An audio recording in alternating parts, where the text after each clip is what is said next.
Você é bilica, cara. Você é bilica, você joga muito. Você joga muito. Eu falei, não, tá tranquilo, porra. Você joga muito. Por ano para vacinar apenas as meninas de 10 a 13 anos.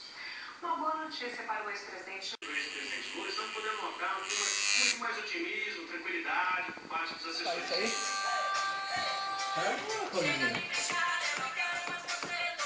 Acho que é sexta, né? Começa sexta agora. É novo isso aí, olha lá, sabe?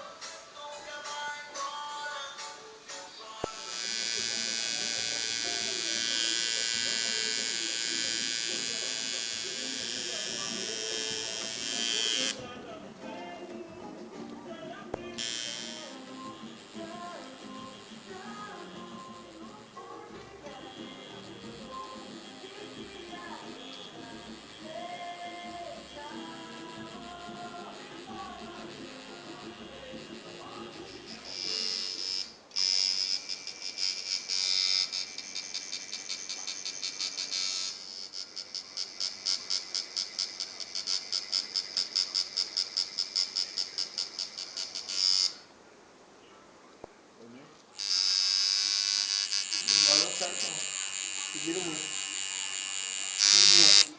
Acho que essa maluca aqui.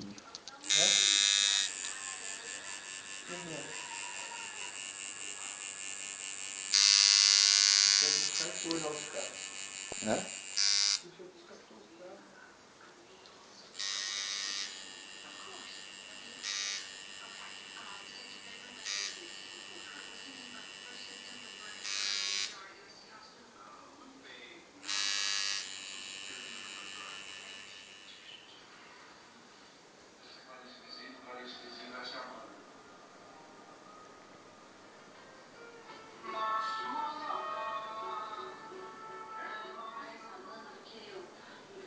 Culpado por isso.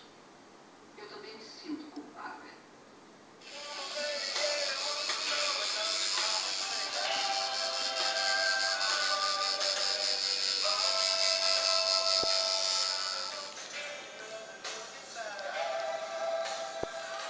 Quer 70 libras. 70. Como você pediu o teu telefone, não? Ou você pede? A boa, né, Bacon? Mas vamos pegar isso aqui, Danão. Não, mas não sei mexer nisso Só agora. agora.